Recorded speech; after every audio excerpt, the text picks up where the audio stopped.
Kung iisipin natin mga ka-farmers, talagang napakamura. Yung bili sa 5 buwig is 400 lang. Kasama yung isang maliit, 7 na sipi, 70. So 470 sa 6 na buwig.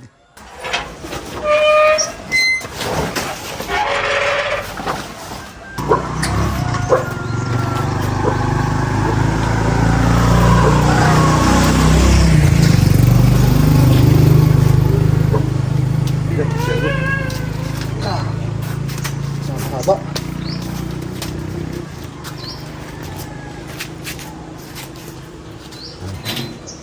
$600 daw ang bili ni Papa. Mga dambuhalang buwig.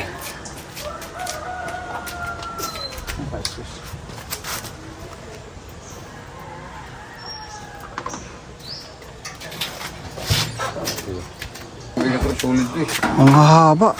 Ako pa. Hindi ko lang bahay natin. Mga likod doon ng bahay. Kaya pala. Pag mga likod ng bahay, malalaki talaga.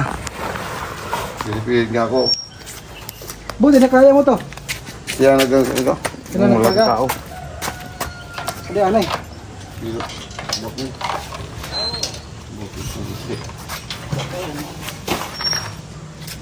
Tagok. Ako tagok ito.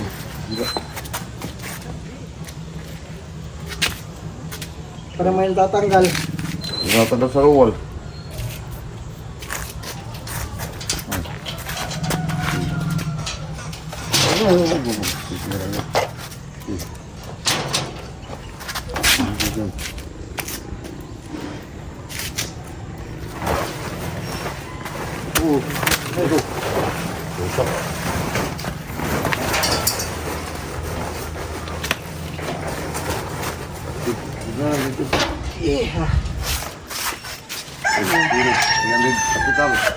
Ha? Apa yang di situ Pak Bilinta? Ang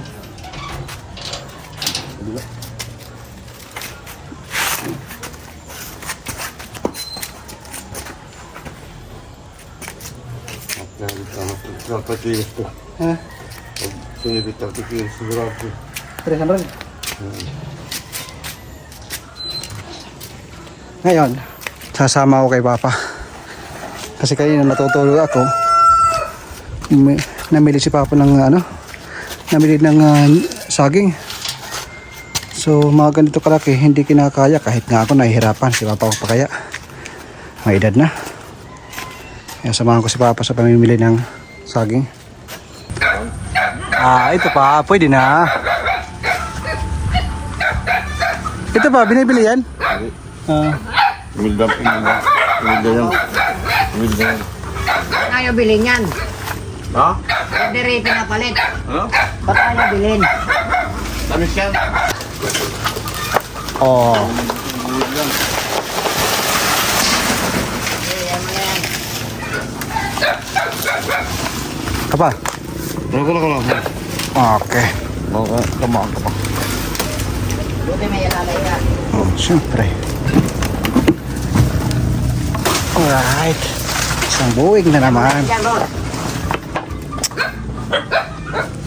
Para may pambiling kape at sigarilyo. Okay. Dito lang ito sa gilid sa kalsada, oh.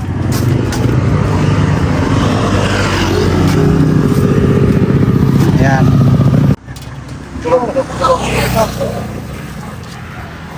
Bakit yung malaki? Andyan. Magkano? Pinaanay eh. 7 sipi. Ito. Ay, ba tayo ito? 7 sipi, 70.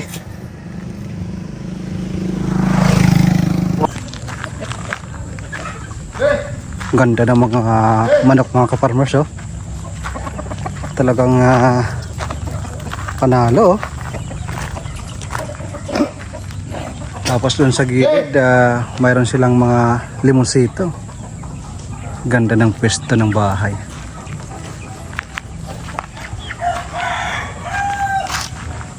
Dami silang RIR, ka-farmers. Kaso wala dito may-ari. Oh. Dami, oh. Lalaki. Panalo, mga ka-farmers. Sabi ni Kuya, yung binta daw dito ng itlog ng mga manok nila is 15 pesos, napakamura.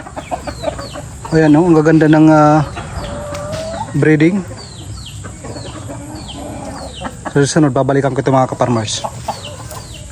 Nandun na si Papa, nag-harvest na sila Papa. Naano ako sa mga manok na magaganda. Puntahan natin. Laki ng buwig.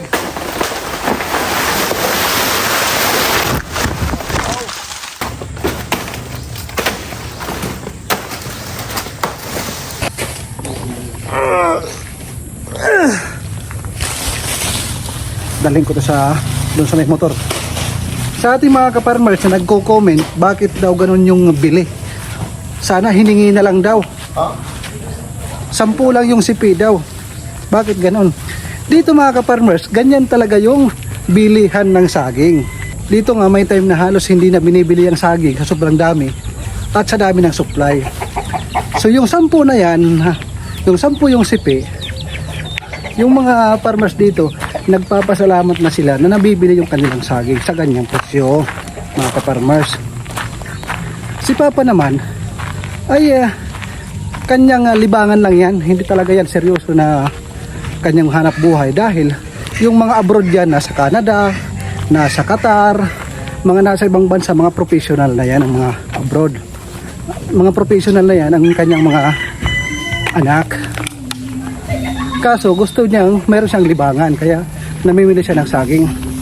At para naman sa mga nagsasabi na yung middleman lang ang kumikita, parang ako yung tinutukoy nyo mga ka-farmers. Ako hulang ay nag-vlog mga ka-farmers. Kahit ni pisong duling ay wala akong kinikita niyan. Ang kita niyan is kay Papa lang. Okay? So ayun mga ka-farmers, nililinaw ko lang. Kasi mayroon ako nakikita ng mga yung comment nila ay talagang binabanatan niyo ako. Ako ho ay nag-vlog lang sakaling makatulong sa mga gusto makipag-partner sa pagsasagingan, kaya ako binigay yung number ni Madam yung, at saka yung Facebook ni Madam kung makikita nyo sa mga naunang video. So mahirap naman mga ka-farmers kung bibilhin natin yung tig 20 ang sipi. Kasi dito talaga lahat ng namimili ay per sipi ang bilihan pag sa puno. Ipapasa naman ni Papa doon kay Madam ng 10 ang kilo. Ganun ho yung rolls dito. Mahirap naman yung iiba ka ng rolls ka-farmers, di ba? So kung ano yung nakasanayan dito, yun ho yung sinusunod nila. Kasi magtataka tayo mga ka-farmers, itong mga nagbibinta ng saging, alam yon kung saan binibinta yung saging na yan. Alam nila kung saan ang bahay ni Madam para dalhin doon. Bakit hindi nila dinadala? Bakit gusto nila ibenta kay Papa o sa ibang namimili? Kasi wala na silang pagod. Si Papa ang kumukuha dito, si Papa ang nag-harvest. Kumbaga sila, wala na silang pagod. Simula dito sa sulok, simula dito sa mga puno ng saging, si Papa nang nag-harvest. Minsan nga nagbabayad niya si Papa ng yung mag-aalalay. Ganyan yung mga ka-farmers. Katulad ko ngayon, ako yung assistant ni Papa. Mayroong higad. Umalis ka dyan. May higad. Ayun. Ako yung assistant si Papa. At sa totoo lang, si Papa ayaw kong pasamahin. Ako lang yung nag-i-insist na sumama sa kanya. Kasi naawa din naman kay Papa, walang katulong. Matanda na, hirap na nga maglakad eh. Kasi malapit na yan sa iti. Imagine nyo mga ka-farmers, kung yung ibang mga tatay dyan, yung mga matanda, ay paupo-upo na lang. Si Papa, hindi ganyan. Sa ganyan edad, malakas pa yan na kumuha ng pera. Malakas pa yan kumita ng pera. Inaano pa nga niya ako eh, hinahamon. Sabi niya, bili ka ng truck, magsasaging tayo. Sabi ko, wala akong budget na ganyan. So, sa susunod, di natin alam. Bigat ito ka-farmers, tinitiis ko lang. Grabe. Tutulungan si Papa kasi sa susunod na buwan, aalis na kami ni Mrs. Babalik ako sa aking trabaho. Sa totoo lang mga ka-farmers, araw-araw maraming nagpupunta kay Papa para ibenta yung kanilang saging. Nagtataka ako, bakit hindi nila idiretso doon sa nagbibinta ng saging doon kila Madam? Ni malapit lang naman yung bahay namin at saka yung kay Madam. Napakalapit lang, mga 5 minutes lang siguro pag nagmotor. Bakit si Papa pa yung pupunta sa sagingan nila para mag-harvest? Yun ang tanong mga ka-farmers. Nililinaw ko lang. Kasi gusto nila, wala na silang pagod, malinis na, si Papa lahat ang mag-harvest. Sana kaya sila? Ito na pinuntahan namin. Magandang farm dito. Kung nakita nyo, meron silang mga manok, meron silang mga lemon farm, at itong mga langka, mga magagandang klaseng langka ito mga ka-farmers. Tingnan nyo naman. Malapit na itong mamunga mga ka-farmers. Malapit na itong makabawi. Pag nag-start itong mamunga, siguradong babalik ang pera. Saan pa? Pangatlong buhay na yan. So hindi ko na napapakita sa inyo yung pag-harvest. Sana ako yung taga-buhat. Kasi nga sabi ko nga sa inyo, hirap na yan si Papa buhat. Kaming limon mga farmers, oh. Hindi nga sila nakakapag-harvest, dapat sinaharvest na ito. Dapat naka-harvest sila, ang dami. Di bali yung may-ari naman ito, mayaman daw. Attorney daw yung may-ari dito. Ganda ng rest house, no?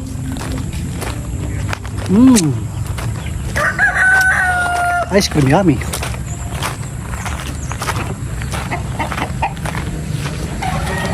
Meron silang hinaharvest, napakalaking puno. Inakyat na lang nagbibinta. Puntahan natin. Napakalaki nito. Inakyat na kasi napakahaba ng puno.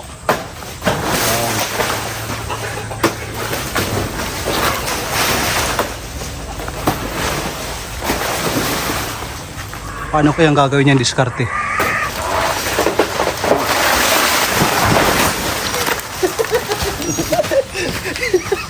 Para ilagamit.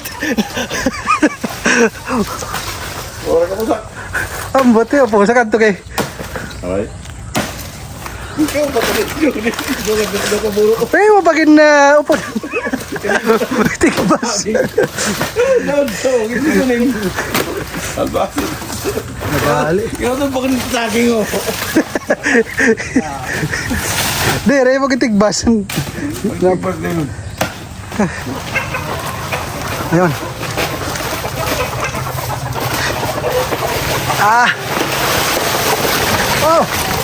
Matay pag isang manok.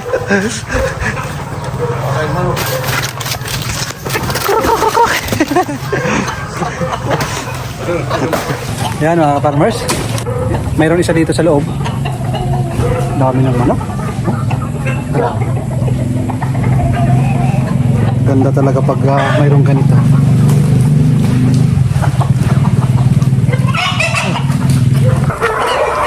Excuse, diyan muna ako.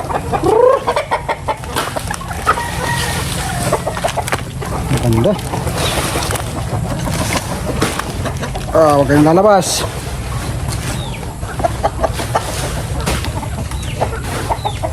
Nakadlag, makalabas.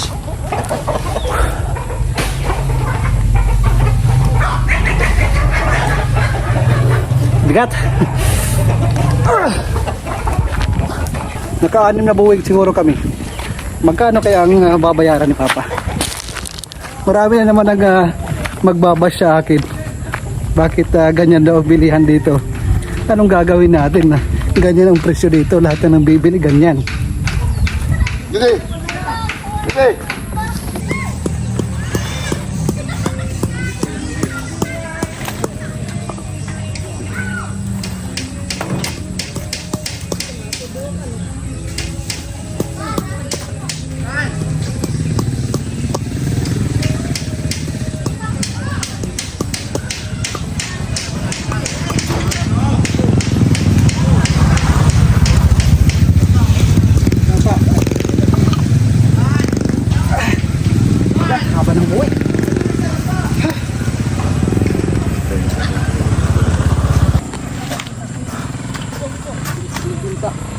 Pera? 3,900. Baba, Brad!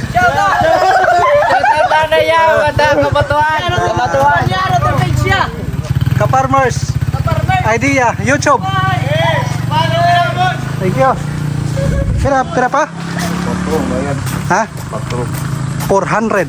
Ayan. Sinuksok na ni Kuya yung pambayad. Nahulog!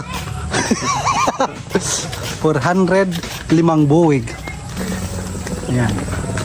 5, 400. Ito.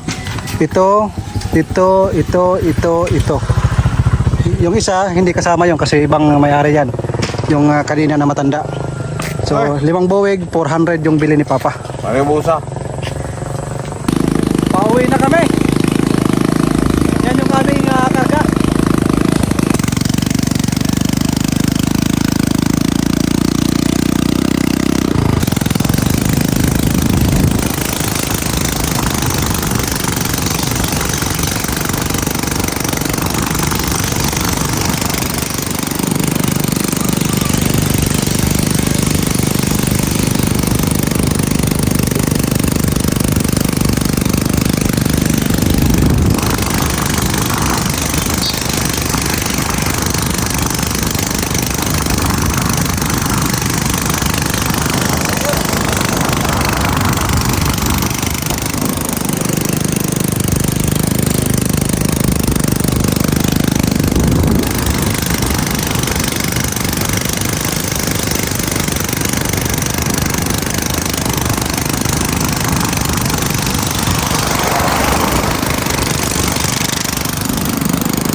Kararating lang namin.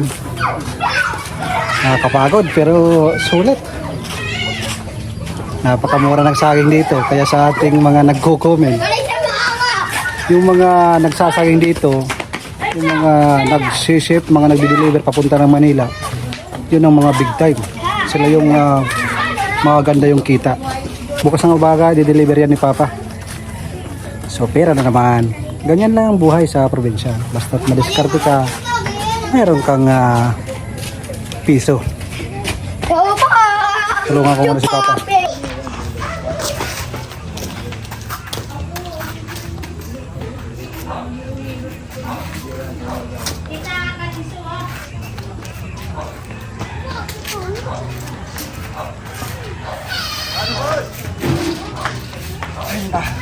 Hindi okay deh.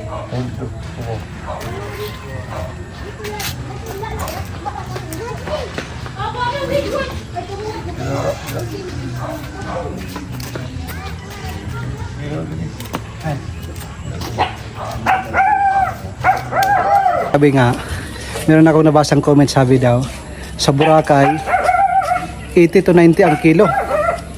So, ilang tao ang dadaanan yan bago makarating yan sa Boracay. Kaya ganyan yung presyo. Dito sa amin, dito yung pinakapuno. So, bago makarating yan sa Manila or saan man lugar, napakaraming tao ang dadaanan. So, maintindihan nyo rin kung kayo yung nandito. Meron nagsasabi 40 yung kilo sa kanila. Nasa syudad na yan, katulad sa Tacloban, sa Cebu, yan yung mga presyuhan. Pero dito sa amin sa probinsya, yung iba nga nito ay hinihingi lang. Yung iba nga hindi na nabibinta sa dami. Yung iba nga nito hindi na kumakain dito sa dami. Kaya ganyan yung presyo dito. Yung bili nito, isang ganito, 10. Tapos, ang kilo nito, ibibenta naman ni Papa ng 10 ang kilo. So, ang isang ganito is nasa 1 kilo at kalahati. Pag malalaki, mga 2 kilo. So, kumikita siya sa isang ganito ng 5 pesos.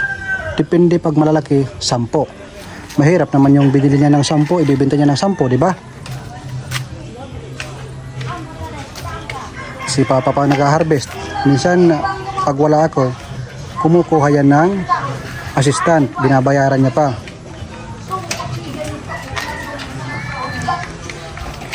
Kanina lang to mga ka-farmers. Ngayong araw lang to. Tapos bukas ng umaga, sisipiin yan. Pagkatapos, i-deliver na dun kila madam. Sa 1 week, isang beses. Pero kung malakas ka dito mamili ng mamili ng saging, kahit yung parkingan puno yan sa dami ng nagbibenta dito. Kaso si Papa, parang libangan na lang yan ni Papa. Pakunti-kunti, kumita ng 2,000, 3,000, panalo na. Kung iisipin natin mga ka-farmers, talagang napakamura. Kasi yung pinunta namin ni Papa kanina, yung bili sa 5 buwig is 400 lang. Kasama yung isang maliit, 7 na sipi, 70. So 470 sa 6 na buwig. Yung puhuran nito, sa lahat na ito is 2,000. 2,000 yan lahat. Siguro mabibenta yan ng malapit sa 4,000. So meron na merong sobra. Sabi nga ni Papa, at least nakakapag-exercise siya, kumikita pa siya. Kanina mayroong tumawag kay Papa, pinapapunta doon para i-harvest ang kanilang saging. Kaso medyo malayo yun kasi nandun sa looban na barangay. Kaya sabi ni Papa, bukas na yan. So ayan mga ka-farmers, baka na naman may magalit sa akin.